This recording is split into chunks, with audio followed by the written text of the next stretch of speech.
It's a pleasure today for you and for all the guys that follow us on live streaming to welcome you all to this event.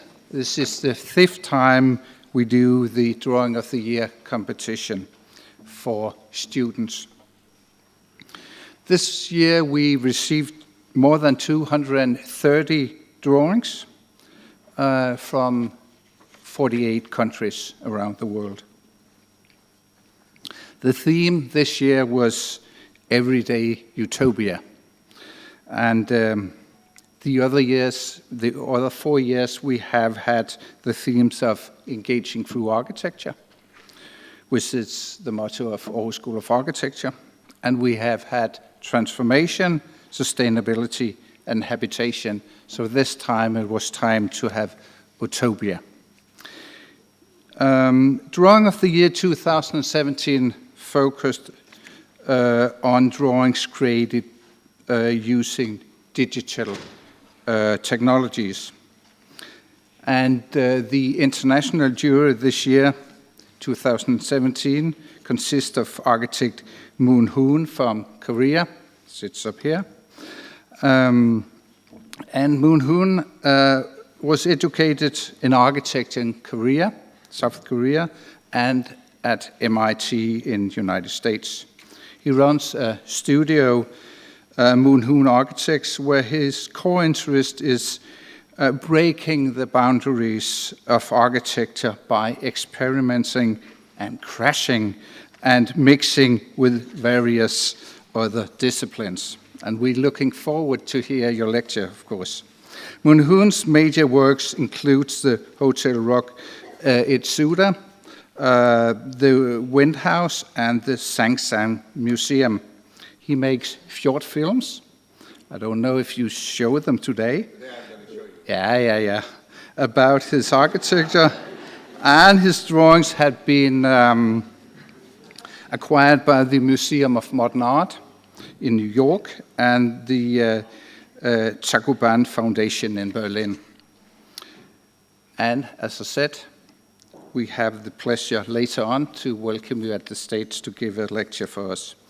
The second jury member is a well-known one, Trine Bertholdt, which is from Denmark, sitting there, and is an associate partner in Schmidt-Hammer Lassen Architects, and as probably a lot of you know, have been vice dean or pro-rector at Aarhus School of Architecture from 2014 to 2017. And the last member of the jury was myself. I will, of course, also like to thank our sponsors, which, again, this year is Schmidt-Hammer Lassen Architects, Vola, and Danish Art Foundation, plus this year Viking and Karen Dash, and our own Architine for the cooperation and your contribution to the Drawing Day workshop for first year we had today. Thank you so much. And I would like, of course, to thank Trine Bertholdt and Thomas Bossel from Schmidt-Hammer and Lassen Architects for setting up the Drawing Day today. I would also like to thank our curator, Karen Kjærgaard, our assistant professor, Anne Mette Bøje and Anna Kamp Jensen, and the students who have assisted to set up a great exhibition, which we will reveal later on. But the most important thing, of course, is to find and that you will know the winners. And to do that, we have asked Anna Mette to reveal that. So before you will be asked up here, I'll say welcome to all of you, and of course welcome to hopefully a lot of people around the world that will follow us on live streaming. We know that some of the participants are on live. So thank you and welcome.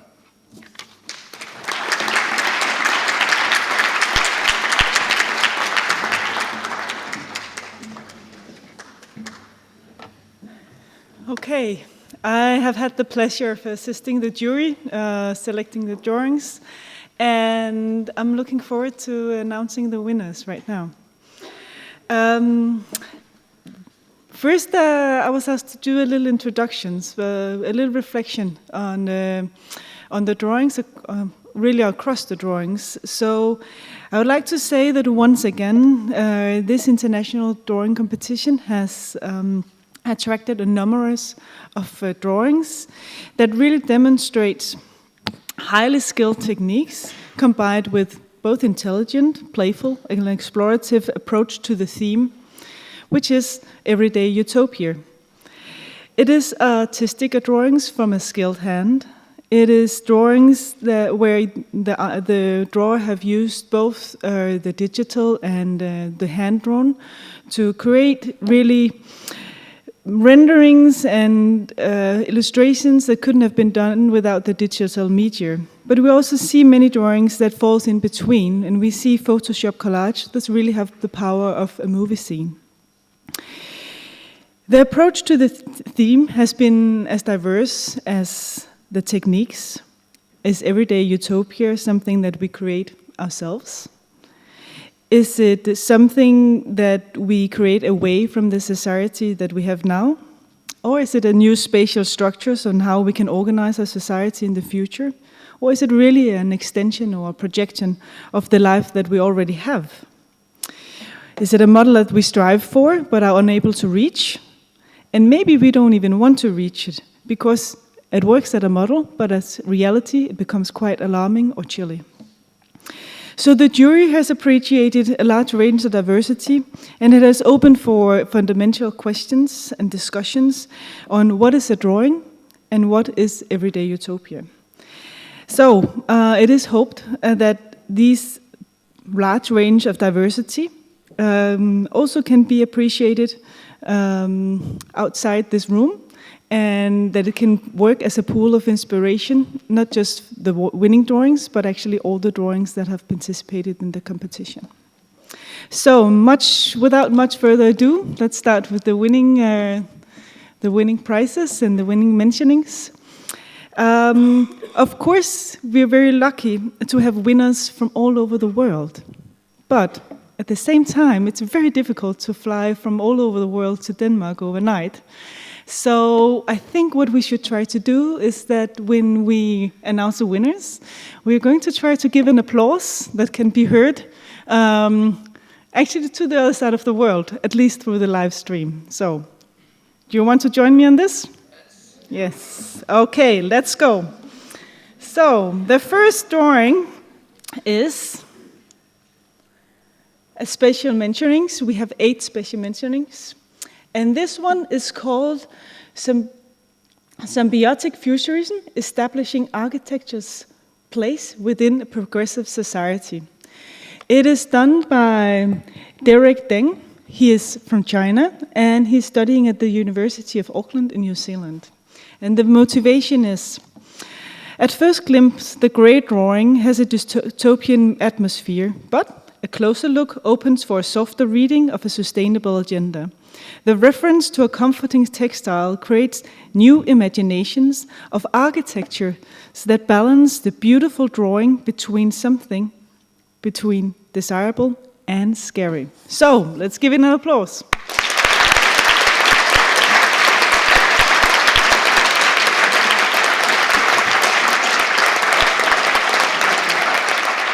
That is a very, very good applause. I love this. Good, great.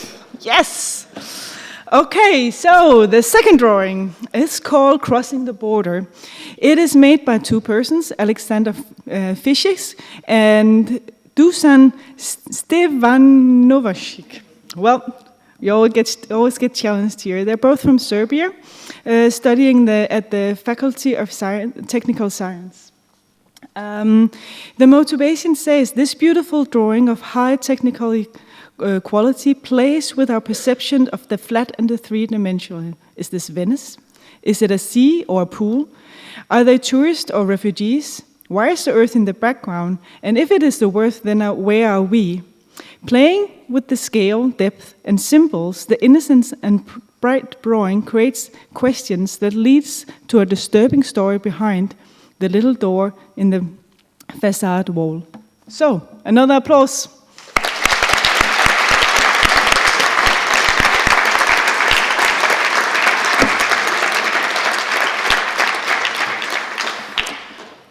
The third special mentioning is this one.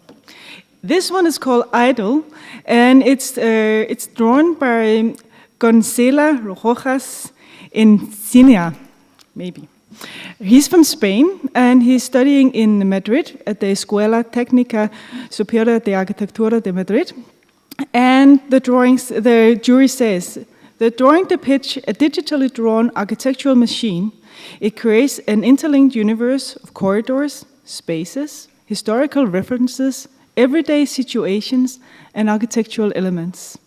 It stands isolated on the white paper, but implies the possibilities of connections. The drawings make us wonder, imagine, and create stories. Is this a blueprint of the future? So, another applause.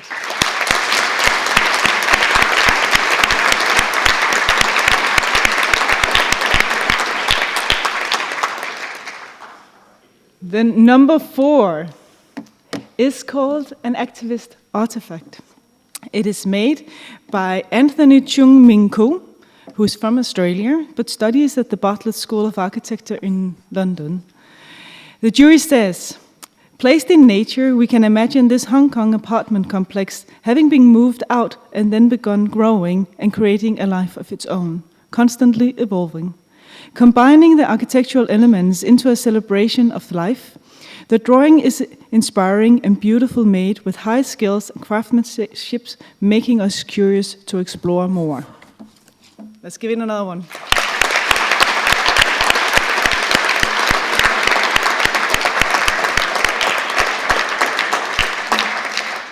I'm really impressed that you can keep this up. It's very good, very good. Okay, and now we actually have one from Denmark, or at least from the Aarhus School of Architecture. This is called the Grand Tour of Utopia. It is made by Erik Bean, who's from Finland. Are you here? Yeah. Oh, you do? You are? Oh, this is great. Then we should congratulate you. Could you stand up, please?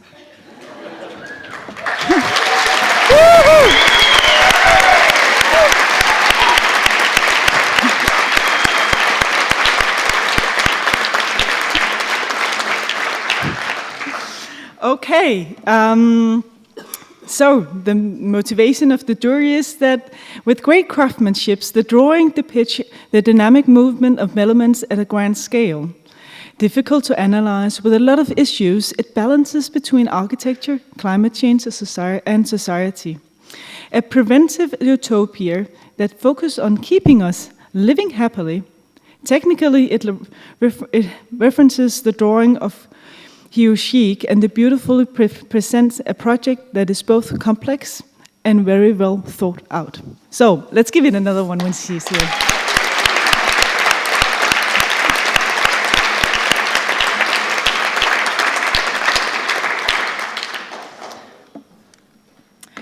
Okay, this one is Xiang Shu from China. It is called Climatic Clouding City. It says, the drawing illustrates an architectural structure as an endless grid greeting the sky. It is a construction of a utopia that is not finished, but as a construction of possibilities. The 3D grid is flattened in a poetic, beautiful, and intriguing 2D drawing, demonstrating the artistic possibilities of computer renderings. Yes.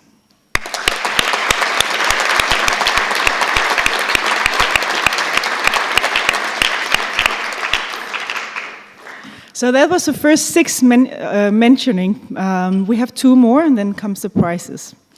The 7th is this one.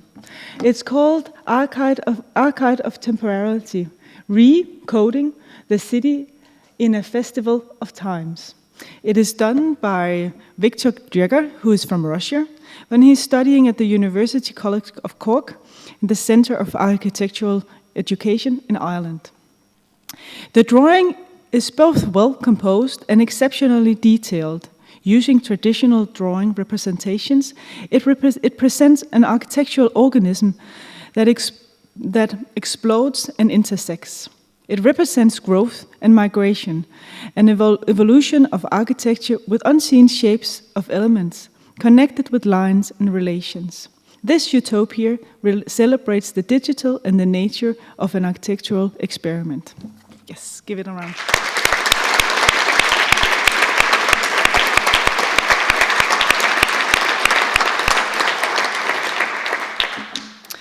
This last one is called Daily Tasks. It is actually one that our dean really would like to see in production. It helps the daily tasks being done, and it's created by Kevin Pasik from the United States, and he's studying at the Princeton University. This almost technical drawing reminds us of the futurist, but somehow old-fashioned design that we see from movies in the 60s. Through 4 robots, the utopia addresses the old dream of machines taking over the trivial things of life, feeding the dog, the hamster, watering the plants. The drawing is set up almost like an ad or a manual and makes us wonder about the role of the everyday task in a utopian world. Give it a round.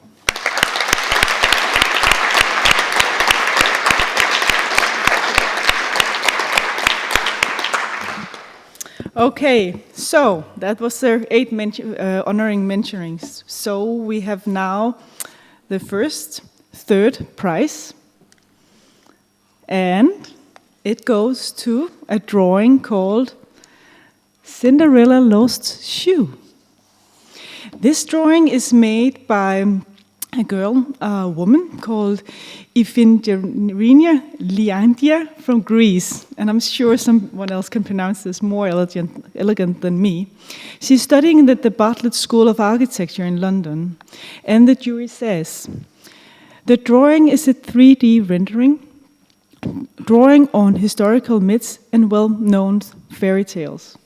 The collection of odd objects creates a surreal and playful universe, a world that does not exist, but which we still recognize, and it invites us to enter and wonder. The drawing itself holds the energy of contradictions. Is it moving? Is it water? It is technically highly skilled and precise, and it supports the concepts. Here, the everyday utopia is a quest, removed from society and normality to follow a dream. Just follow the fish. Let's give it a round.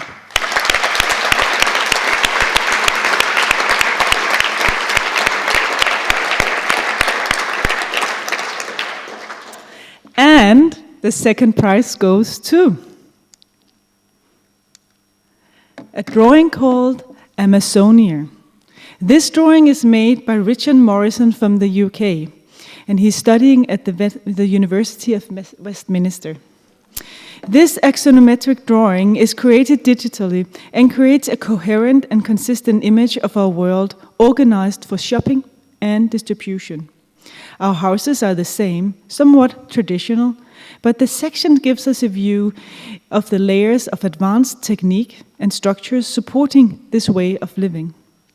The concept is overpowering, putting forward a precise idea and question. It is simultaneously political, architectural, detailed, and explained. It is polemical. Our reliance on Amazon is already a reality, and the drawing of everyday utopia becomes an extension of a future life we somehow already are living, but whose price and potential we might not fully recognize. Give it a round.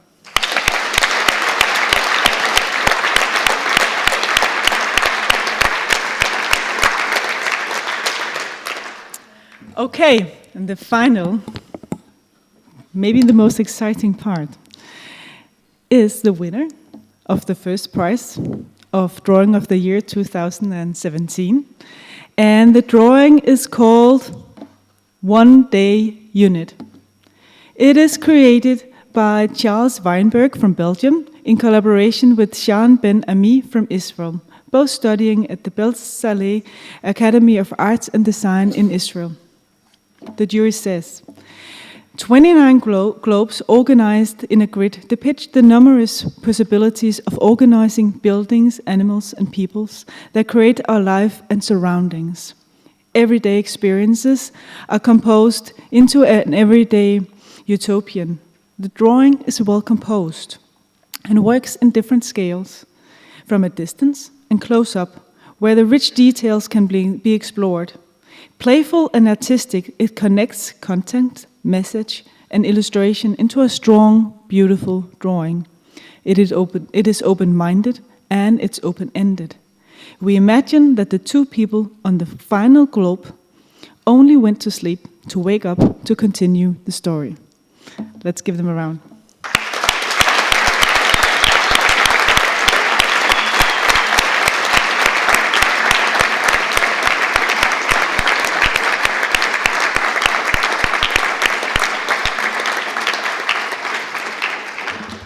And we've actually been so lucky that when we wrote the winners last night, they gave us a response to being the winners. And it just ticked in a few hours ago, so I'll read it aloud. So they say, taking part in such a competition is for us a very interesting challenge since it reflects abilities of anonymous students all around the world, only relying on the imaginative and technical drawing skills. We are very thankful to have been part of this.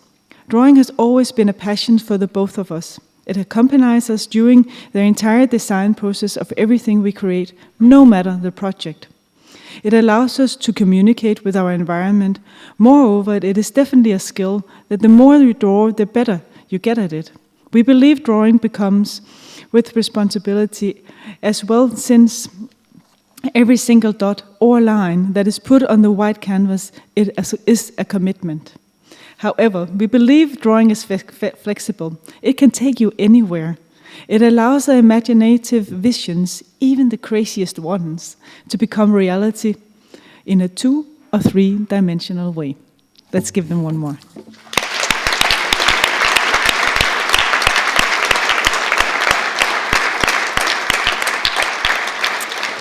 So, a big congratulations to all the winners out there, if you are looking. And thank you for being so cheerful and backing up on applauding. So now, I think it's time for the keynote speaker.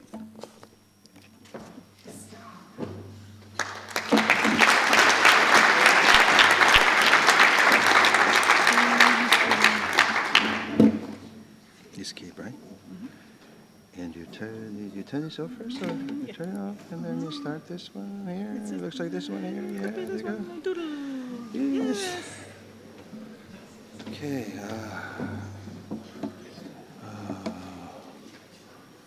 Slideshow. You start from here. Start side. It's in the Just go to version. just go to this one there. The This icon. one here? No, this one. one? Yes, this one. Okay.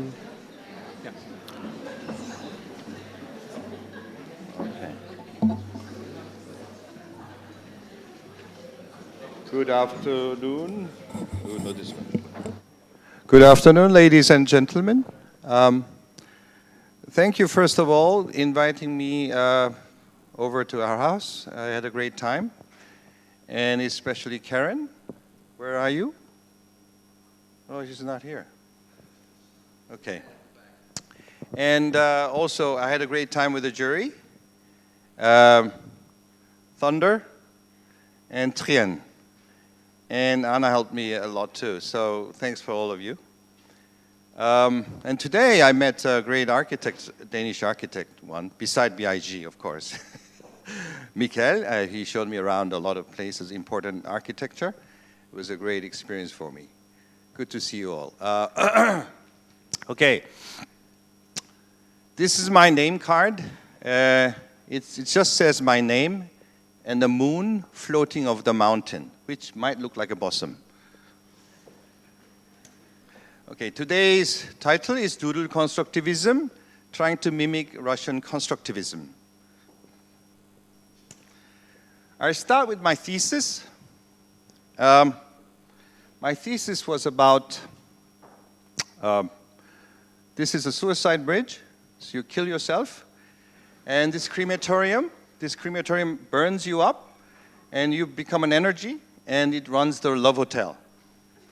And so my professors didn't really like me. He said, are you trying to be an artist or something, Mr. Moon? And I said, no. This is the worldview I have at this moment. So at that time, I was reading Upanishad and this Indian text, so I was influenced very much by it. But still, it's what I'm thinking about as I understand the world. Okay, so this is the second generation version of the same project. You can see it has evolved into more suicide bridges for more choices. And so, but it has the same idea, yeah.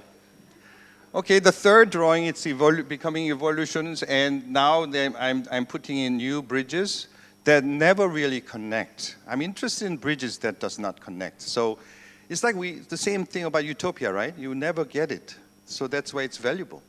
So that's the idea of this bridge idea still lingering on. And I really like shellfish. I like eating oysters and all that.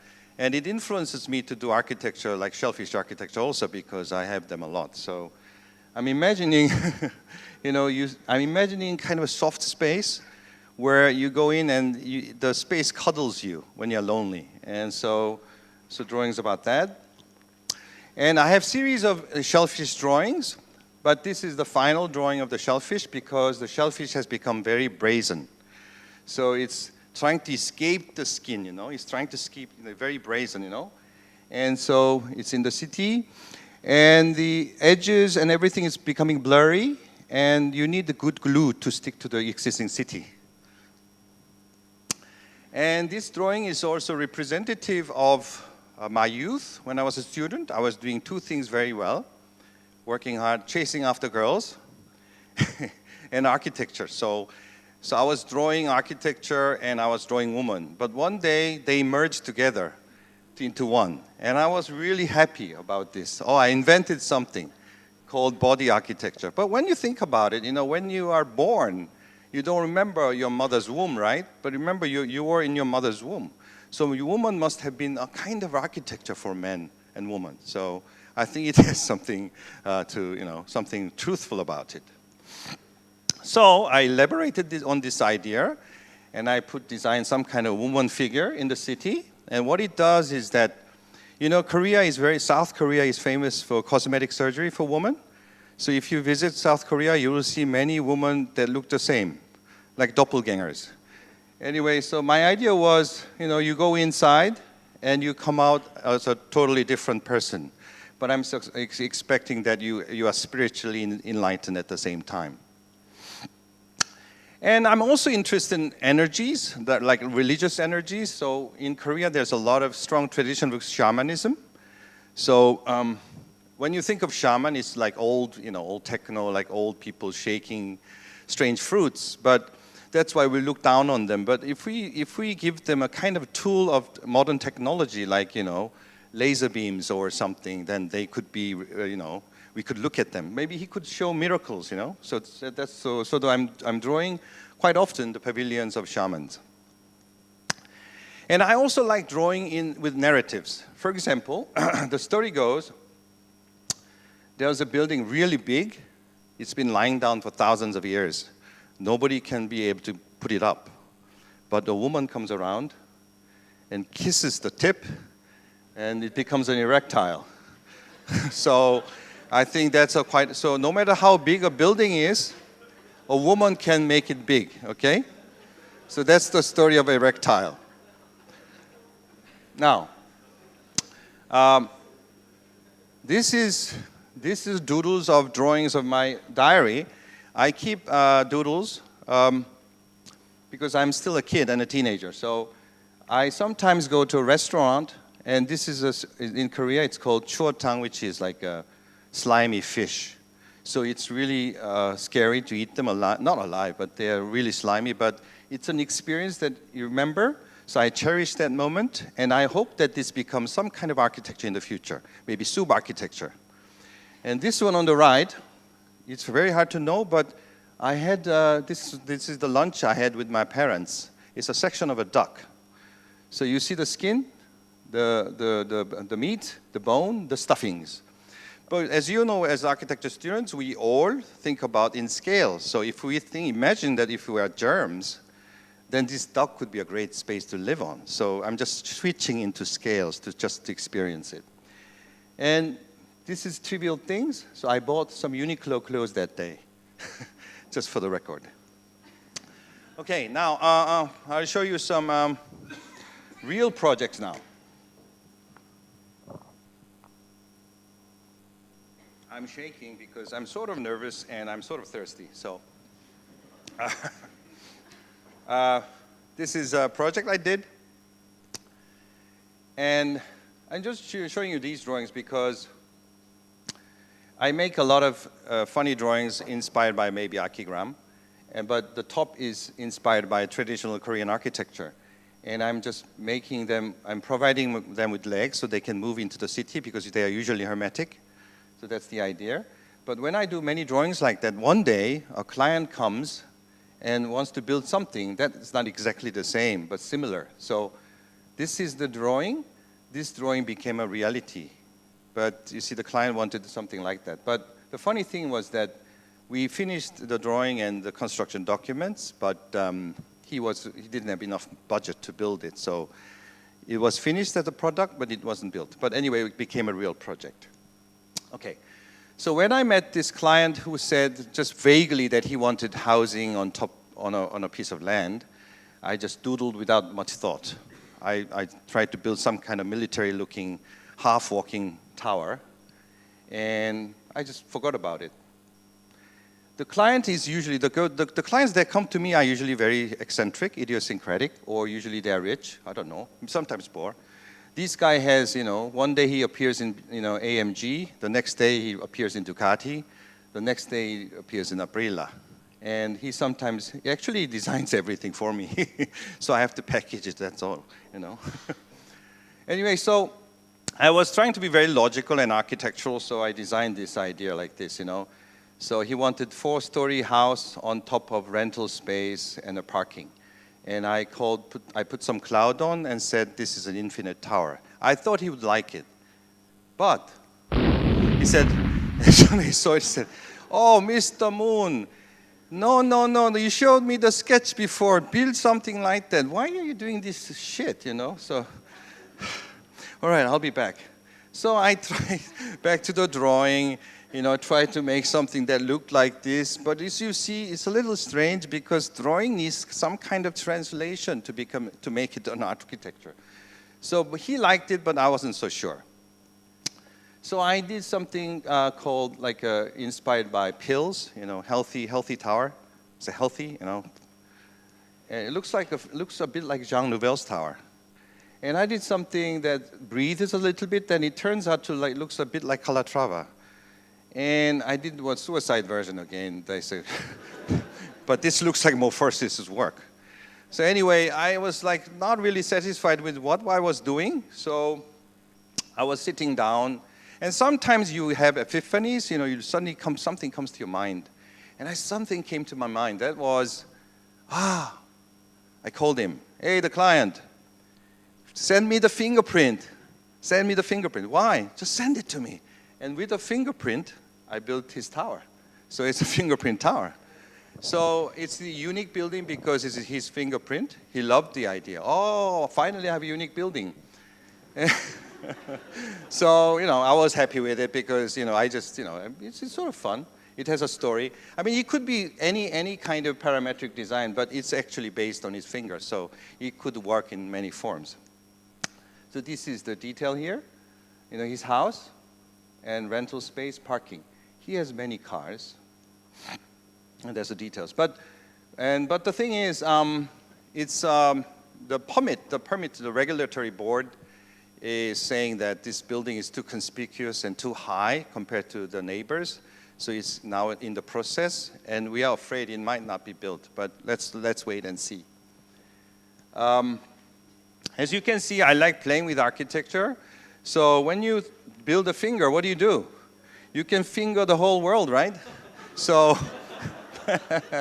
so this is the next movie.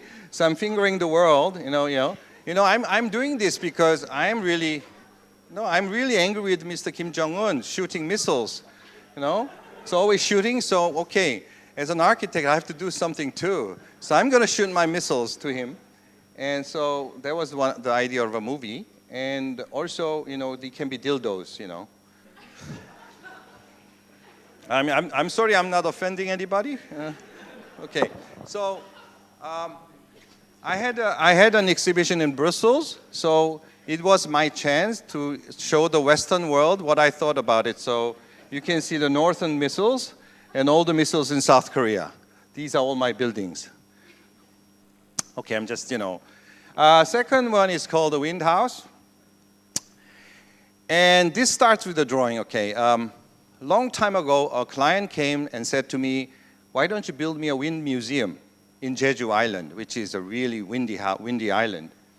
So I designed a kind of a system that you can see here. Wind comes through here, and there are small fans. They turn around, generate electricity, and then with the electricity, it turns around like a turret. So it reacts to wind, but in a latent way, in a time lapse. And it was inspired by my childhood. I grew up in my neighborhood. There was a crazy lady walking around. Maybe you don't see anybody in Denmark. Maybe they're only in asylum. But when I was young, there was strangeness in the city. They don't hide anything. Like you don't see death here anymore, right?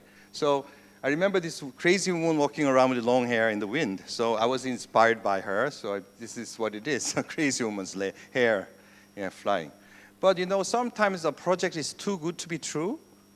It was, this is a great project. I'm going to be really, lifting with this project. But it wasn't. He said, no, I'm out of budget. So this went away. So anyway, this is the Jeju Island. That's how it is like in winter, like golden. And it has a lot of basalt rocks because it's a volcanic island. And it's really windy. So it's really good to drink Johnny Walker Black there, like Scotland. So that's why I wanted to go to Scotland, to drink whiskey. Same thing. Anyway, so you see, you can see the similarity, right? Yeah, I'm very easily influenced by environment. Yeah. Okay, now, I'll stop a bit to show you a movie that is related to this. I'll give you a brief introduction. It's a 5-minute film about the genesis of form and the client and what can I say about the fun part of it. Okay.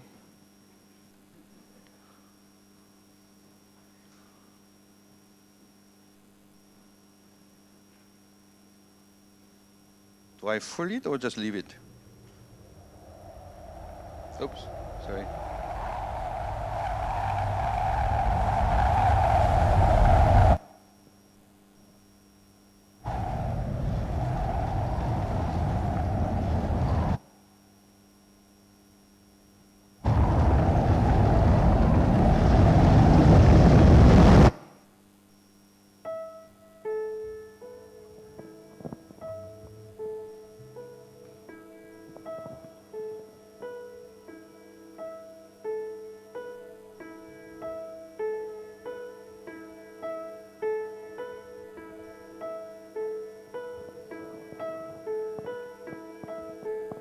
You see where it comes from, right?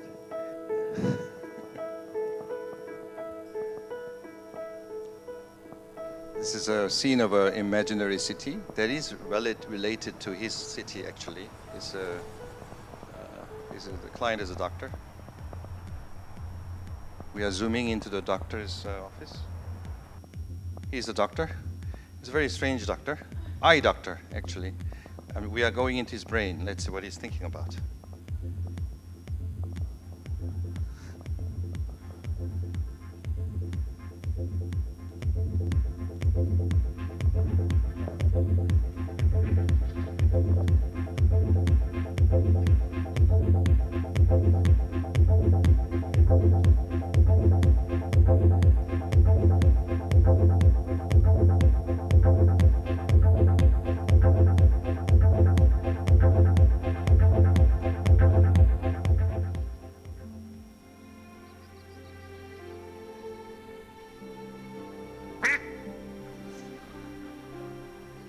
It has many beautiful, serene courtyards in the house.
It's just protecting the house from, volcano.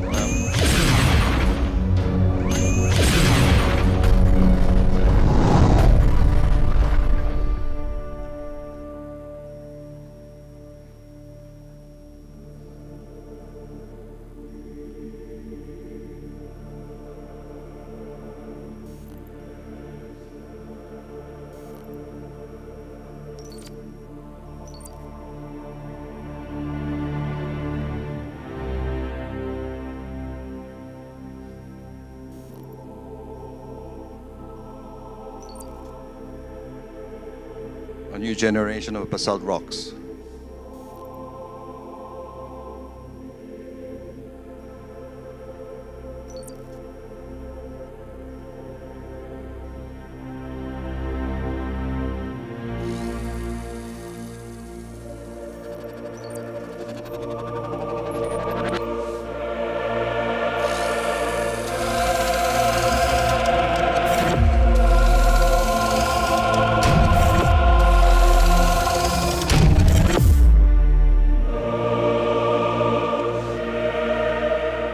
Well, thank you.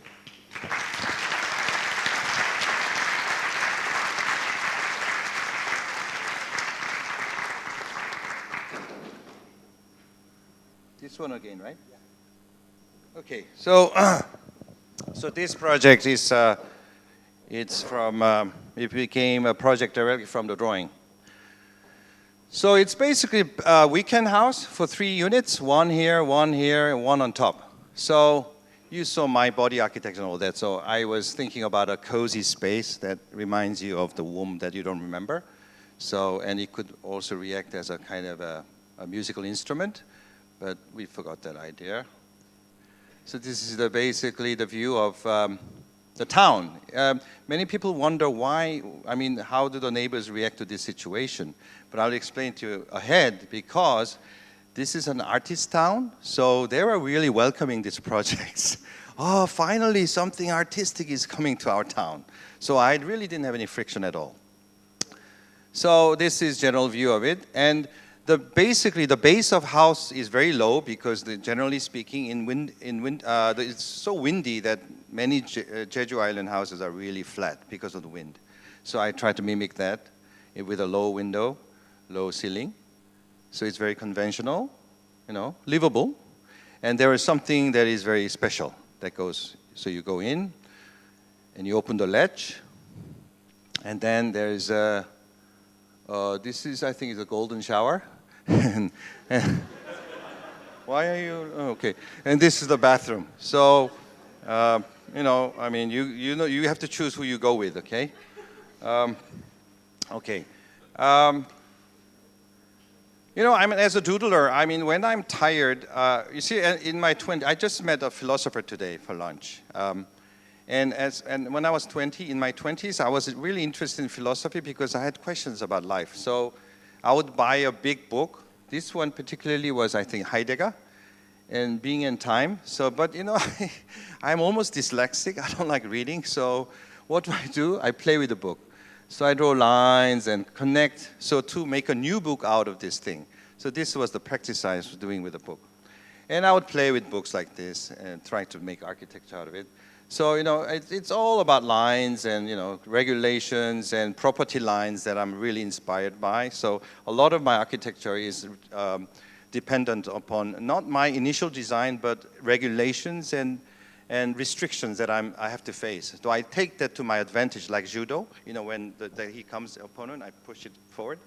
So I use that sort of idea as my ideology. So as you can see, these two buildings are very different, but they look the same because the client wants the maximum space. So this regulatory lines, you know, defines the shape. And the rest is, you know, I mean, just architect's design. So that's why they look the same. And many cases, I play with lines in 3D and 2Ds. So this is a house for my brother. He has a very secretive life. He's a doctor, but he has a very secret life. So I said, let's build something really secretive, like a bunker. So I made a really flat house for him.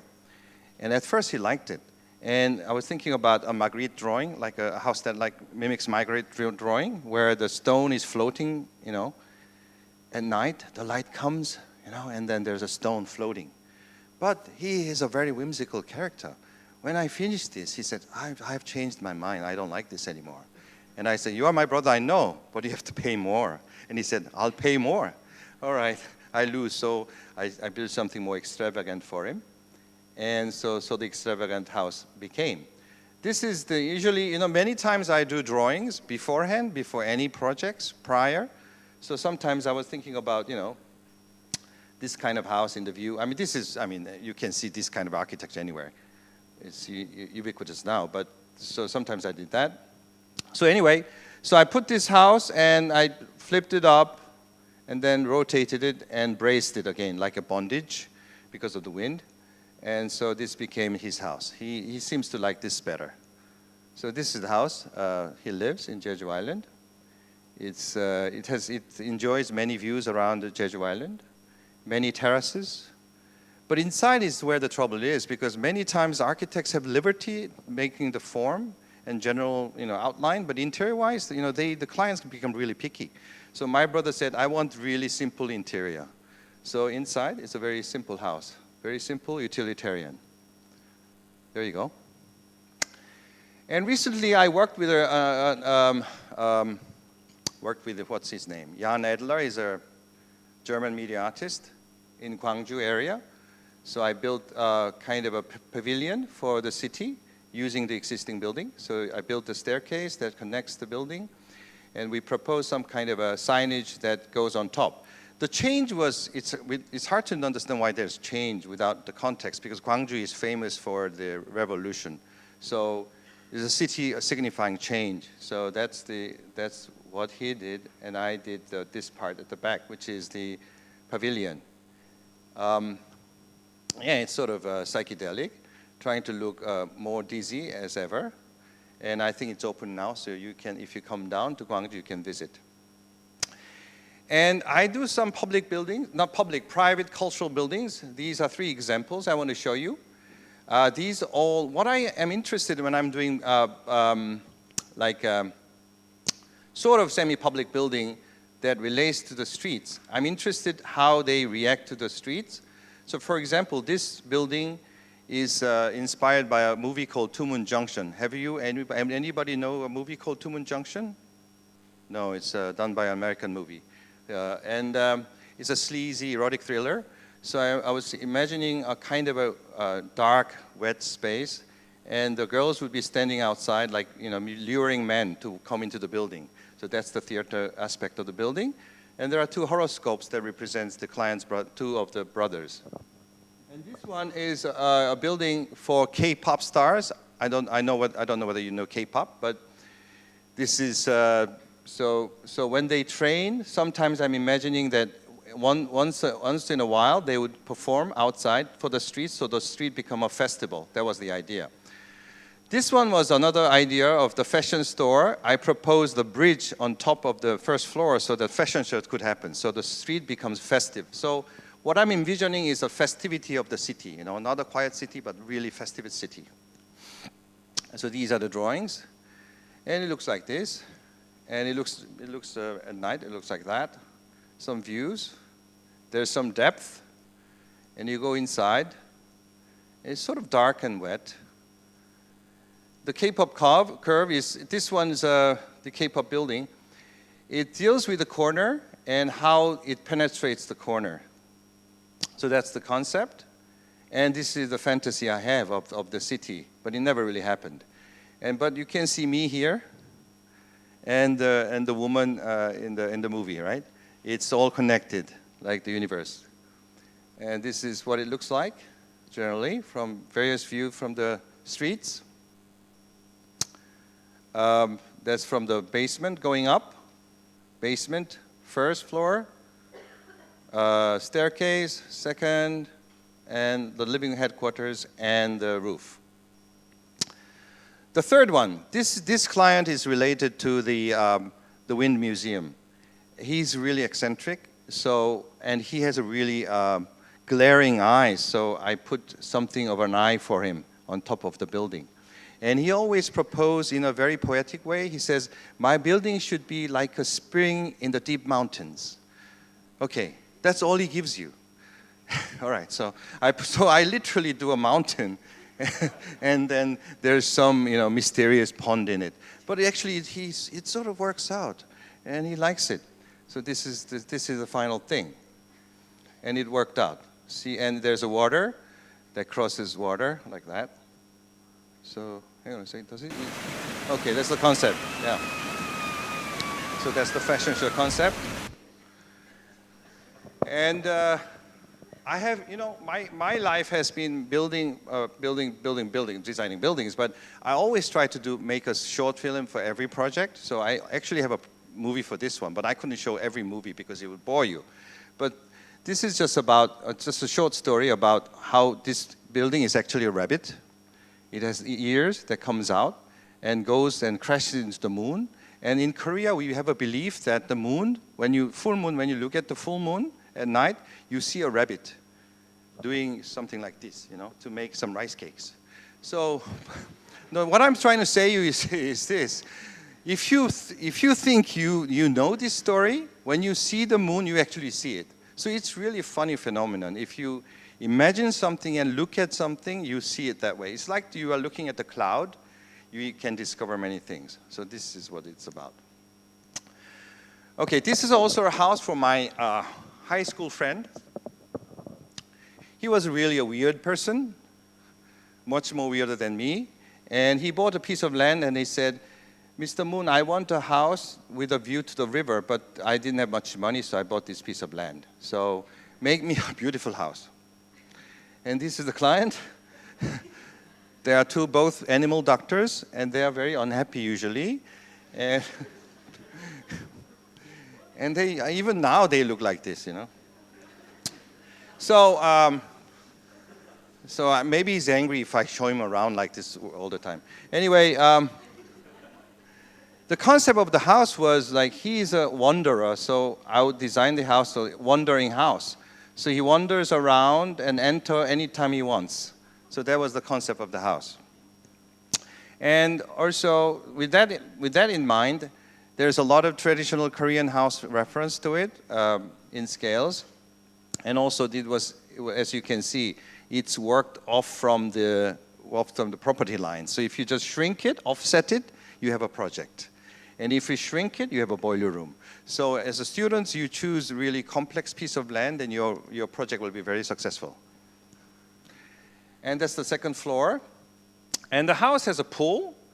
And the pool is, I made this pool because I went on a honeymoon with my wife when I was married, and we went to an island called Maldives. And I fell in love with that because there's like a bungalow, and you just go down the bungalow right to the sea. I was so impressed, and I said to myself, I will do that someday to someone. And I proposed that to him. He wasn't really interested, but anyway, I went on with it. So the house has an ambulatory with where dogs and cats. He has 2 cats and 2 dogs, so they can run around with them together. And there's another idea of a curtain to provide some kind of privacy. But this is what happened. It's too windy, so the curtain doesn't really do any privacy. It just flies around. So the client and I really loved it. Oh, this is great. The house is going to fly now, finally. But usually, I mean, the client, there are hidden clients. So he had a kind of mother-in-law as a client, and she said, "Mr. Moon, our house is not shaman house, Get rid of the curtain." So, but so that's before the curtain was down. There's the country house. Looks strange, doesn't it? This one also strange. So Korea is very, very, teenagerish. You can do anything. And this is the house that's the size of a cow kettle shack. And so you can see without the skin and with the skin, the house is sort of different. And that's the view from the courtyard. And there's, I show you this because I'm just saying, sometimes wording changes something into another plane. For example, you can see these rib bars here. And when I visited as a final site visit, the general contractor was like, "Oh, Mr. Moon, I'm really sorry. I didn't cut it. I forgot about it." And you know what I said? "Leave the hairs alone." And so it became a hair of the house. And so I think we can we can put as though we put a vase in a flower, that this can become a sort of a work of art in some respect. And another specialty is that I built a catwalk for the cats. It's really a catwalk, but it's very slippery, so cats fall down.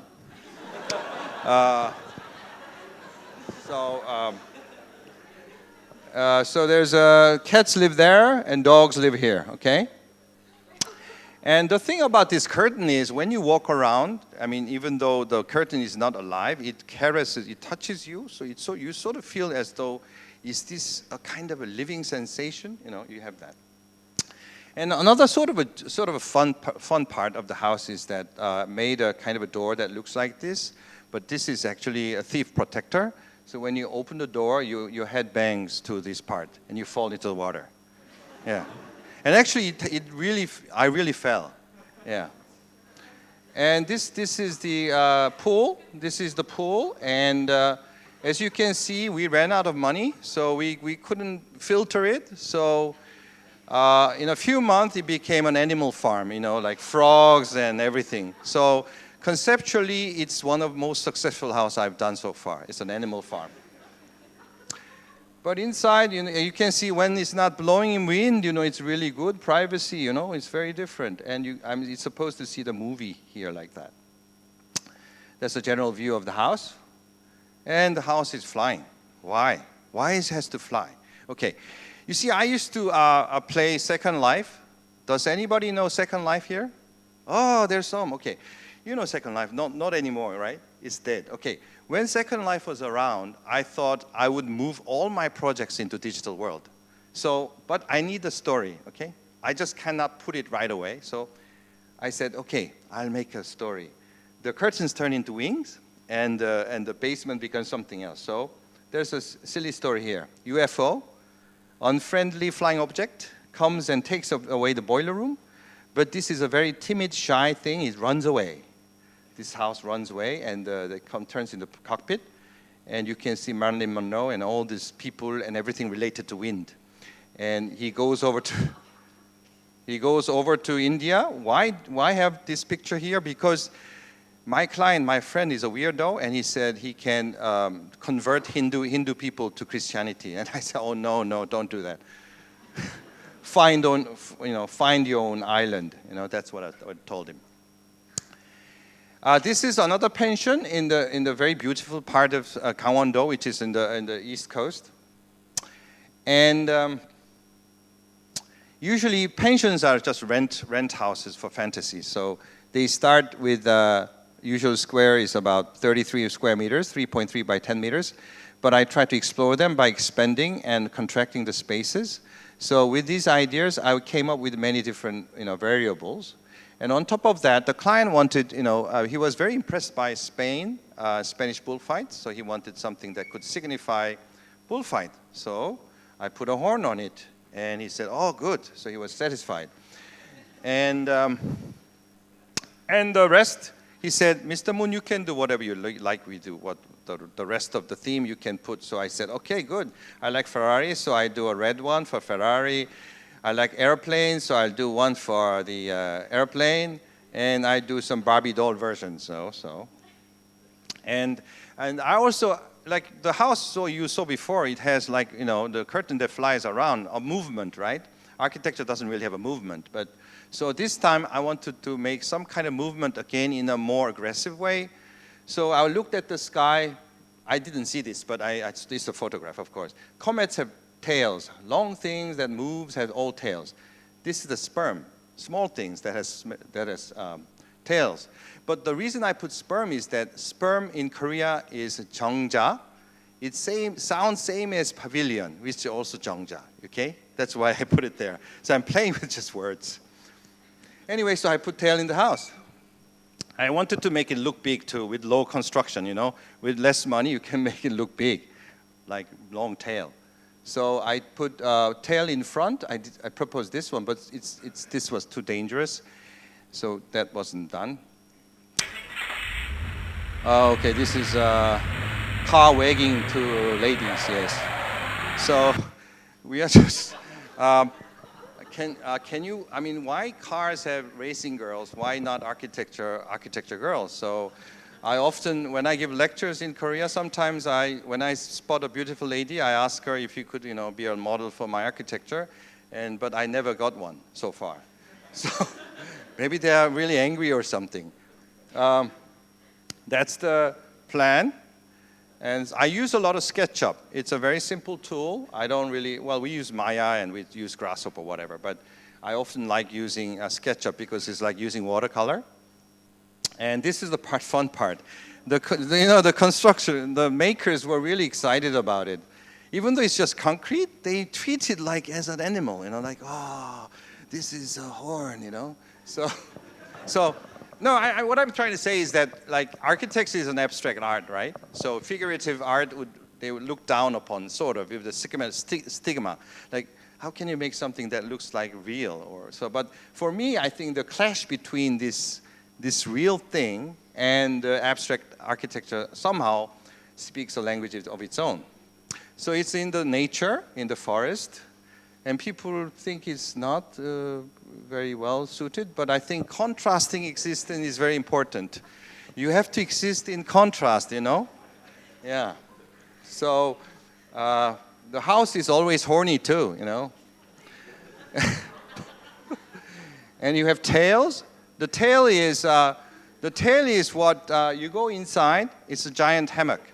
You go inside and you move around, and you can see like So when you're discovering this building from afar, you think, oh, it's moving around. What's happening to architecture? So at night it looks like this. So that's a close-up view. It looks like a bit like Picasso's Crying Woman. And so I did this kind of representation before BIG. Yes, long time ago. I presented this like not copying BIG. So anyway, inside it's about small space becoming smaller, a larger space becoming larger. So it's it's very livable. And as you can see, the photographs don't do very well because it's against the perspective, so it goes wider as you enter, so you don't really feel it. But anyway, so the point is, if you want to visit you have to really appreciate a building. To appreciate it, you have to visit it. Photographs is not really true. That's the stealth version. There are a lot of slides, and you can hurt your back. So these are some details of the Ferrari, and this is the detail of the Barbie. Yeah, and that's the hammock. So, and I draw doodles. I'm preparing already, so that in the future I can design some other things in the future inspired by that. And I do a lot of my clients, for example, have like 3,000 dolls of Pinocchio. and she wants a Pinocchio museum. And okay, all right, so we do a museum of Pinocchios. I think only one in the world, you know. So I'm easily inspired by the movie I saw, The Wave and the Whale and the Pinocchio head, you know. So it's a very simple approach. And as you can see, it's really rough. Compared to Danish architecture, which is really detailed. This is really rough. That is for two reasons, because of a construction cost at that time. And because if you want to make a steel form, it would cost 3 times as much. So I would ask the carpenters and say, okay, this is the general shape, you know, the patterns is yours. And then you discover, you know, very interesting shapes because of their work. This is general view of the interior. And some clients, you know, come as with idea that he wants a clock on top of his house. So we put a clock on top of his house. But the funny thing is that this looks like an owl, right? But it wasn't intended to be, but it looks like an owl. But it somehow suits very suitably with the client, because the client is a security man. So it somehow works like that. And his unique themes, one for like playful spaces under the main bedroom that goes down here, and a bathroom that he can come in the morning and share with their family. So it's generally, many houses in Korea is a multi-use building, so it's not just the house, but shopping with mixed up together. And this is the one you saw before. This is a small micro housing and a studio for clients of son and the mother. And it deals with lines that I had exercises when I was younger, put into the picture. This one is about a client who is like a hipster. Look at him with a golden hat, and he wanted some kind of a pavilion. And I think the color came about with my experience with visiting Luis Barragan. So I proposed the pink color to the contrast to the forest, because it really works. Like, you know how the flower is red and pink, the surrounding is all green. So I was working off that contrast. It's a simple pool villa for many separate buildings. And it's quite popular because of the color, I guess. And I think this is the final project I'll show you. I have a lot more, but this one, I'll end with another client also. This client believes he used to be a Dracula before his previous life. So he told me, you know, build me a Dracula's castle. And at that time, Bram Stoker's, Sidney Coppola's movie, Dracula, was really popular. So to tell you at the end what I did for him was that I built, you know how Draculas go through walls, you know, in the movie? So I couldn't really do that. So what I did was I made a special staircases and entryway just for him exclusively. So he was really happy about it at the end. So it was a sort of a successful project. It's in the Hongdae district, a young people's district. It's a multi-use building, like you can see. It's really high because of the studio, photo studio. You can see a lot of the shape is generated by the regulation of the city and maximum use that they require. And there's a depth in the building, and there is some craftsmanship. Try to have some craftsmanship in the building. And yeah, this is the movie I'm going to make in the future when it comes into darkness, and you know it becomes the castle. And when I was supervising this building, there was a building in front of me, but I didn't know it was going to go that high. So out of frustration, you know, I had to do something. So I'm thinking, devising, if anybody can make a sort of an architectural game that destroys other buildings, that might be interesting. And what do you do afterward? You just run away. Thank you very much.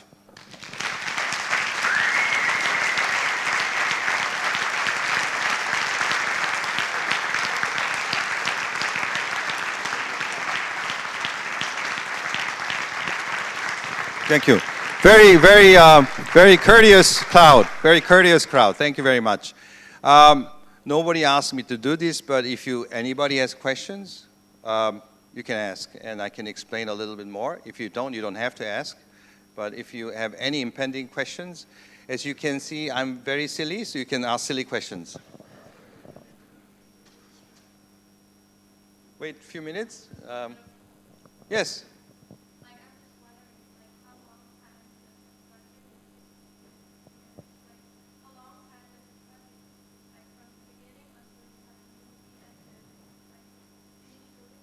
Well, Korea is a very fast-paced building. We have a very fast scenario. So if the client is not whimsical, like he's deciding directly, quickly, what I do, because I'm a really fast worker. I really work fast. So, usually design takes 3 months. Building takes about 6 months. So you can get it in 1 year, less than a year if you really are diligent. Is that fast? Okay. In Korea, that's slow. People want like, oh, you finished your design, not yet? Oh, come on. It's been a week, you know. So it's like that.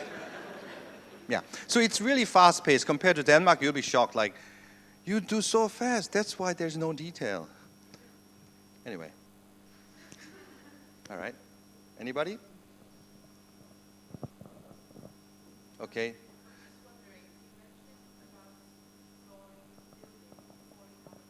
Yes.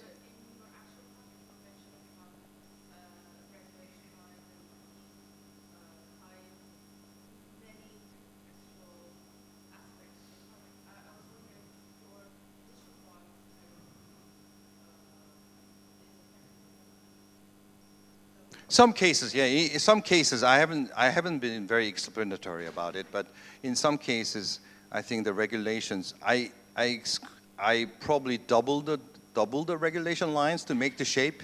You know what I mean? So because I want to do something that without really being arbitrarily into it.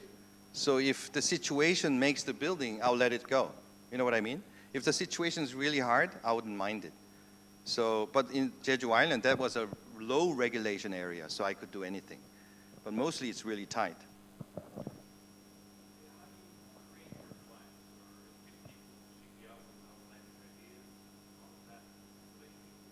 You mean the client? How do I meet the client? Yeah.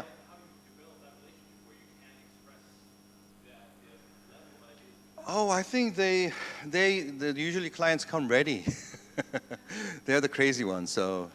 Yeah, I think because you are in Korea, I'm recognized as a strange one, so they, I mean, not really strange, but they think so, okay? So they come expecting that, and they give you all the answers. Like I'm the fortune teller, they give everything out to me, like, all the secrets. Oh, okay. Then I just have to put them in a box, and they said, oh, you solved the problem, but it's actually they told me everything. Yeah. Okay. How do you think your work will go down in Denmark?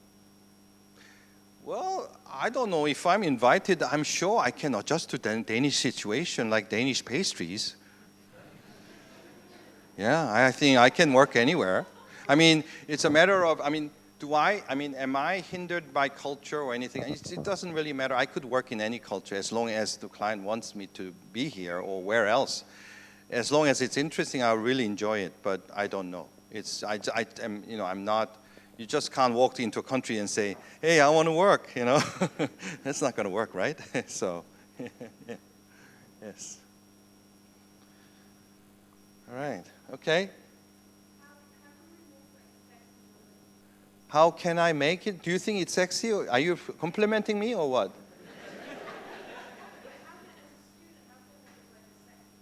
As a student? I mean, first of all, the definition is important. What is sexy for you? Is it hairy? I mean, like, if you want to build a hairy building, you just build a hairy building and you can see it's sexy, and but I think it's difficult for some people because hairy may mean like an animal.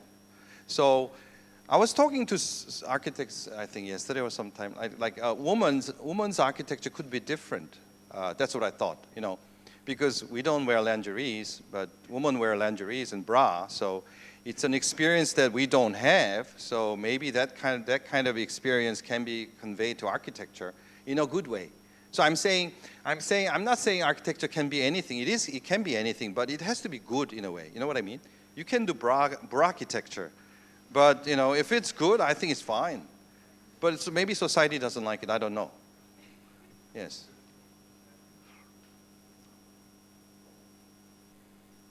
Okay, I think, there was... Thank you for your great questions and your patience. Thank you again.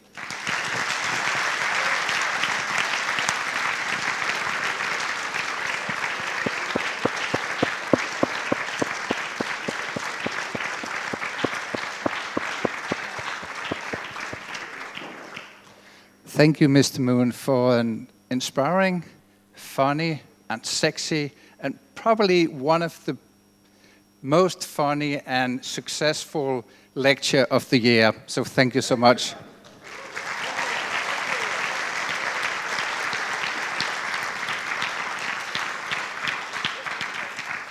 And now I think it's time to refreshment and to open the exhibition. So hereby the exhibition is open and welcome to entering.